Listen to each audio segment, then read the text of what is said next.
Hey Nihao et bienvenue sur Siphon.fr, un geek à Shenzhen pour ce nouveau test de la semaine. Donc comme toujours, on va dans le market, on teste les produits et on ramène celui qu'on a trouvé le plus intéressant.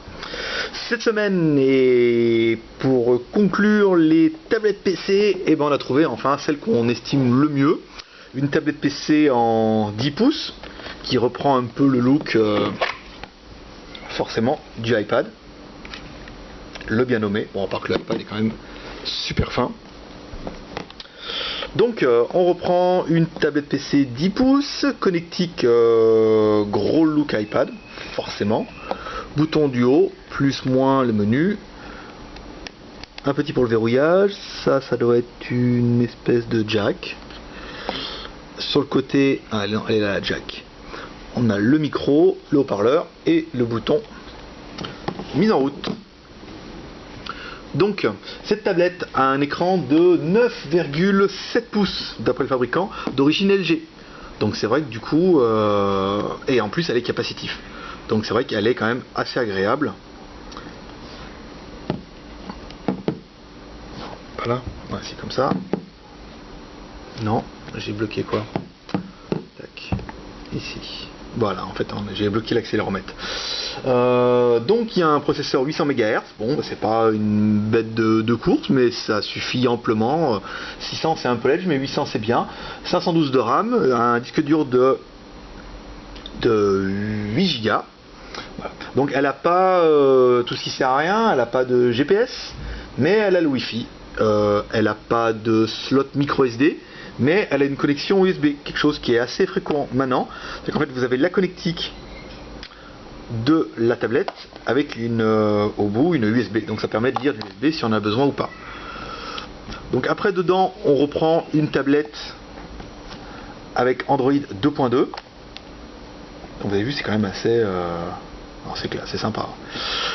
Voilà, donc Android 2.2, donc avec tout ce qu'il faut dedans. On a bien sûr accès au market et à toutes les applications Android, le navigateur, la musique, les paramètres.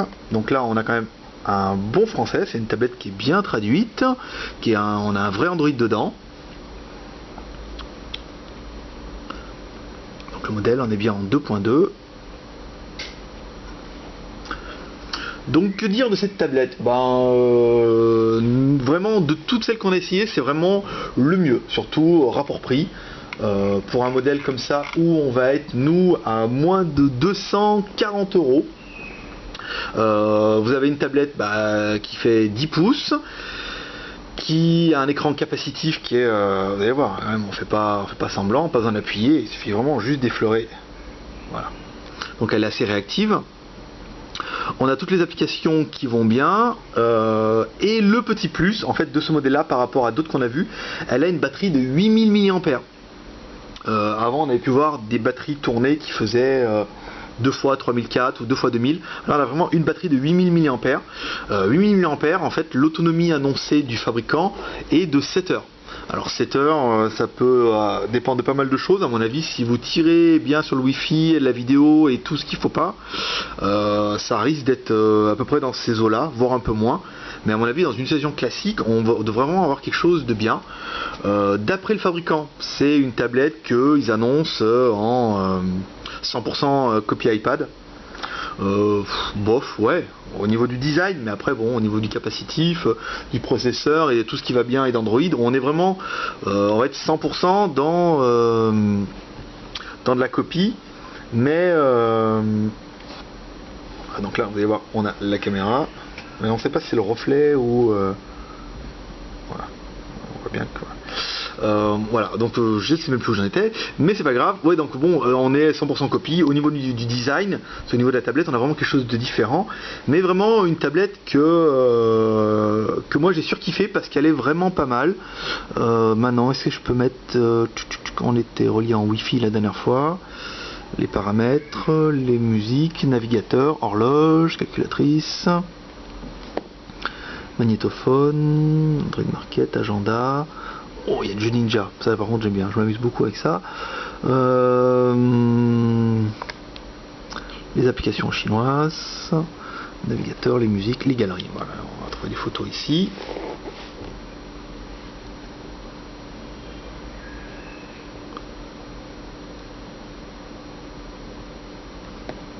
Voilà, donc on a vraiment du multitouche.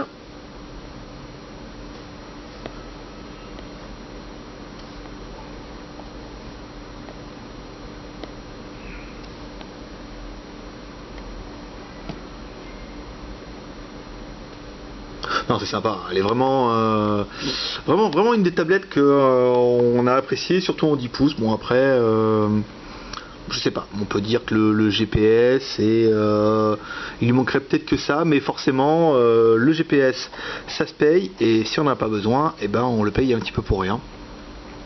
Elle fait pas téléphone quand on a pu voir les autres modèles, donc voilà pour ce modèle un peu d'entrée de gamme. Que vous pourrez trouver sur le site 1db.fr. Voilà, n'hésitez pas, si vous avez des questions, vous pouvez me les poser directement sur le blog siphon.fr, un geek à Shenzhen, et puis on essaiera d'y répondre. Hop, on va reprendre les boutons. Donc là, le bouton, donc là c'est le bouton directement pour accéder au navigateur, et le bouton de droite.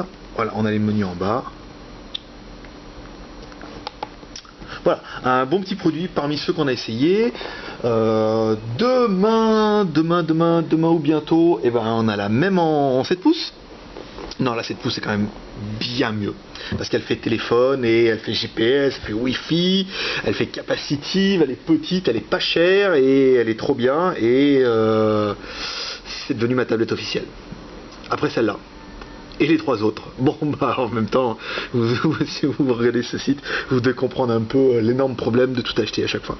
Voilà, écoutez, à bientôt sur siphon.fr, un geek à Shenzhen, et puis on se retrouve demain pour un nouveau test.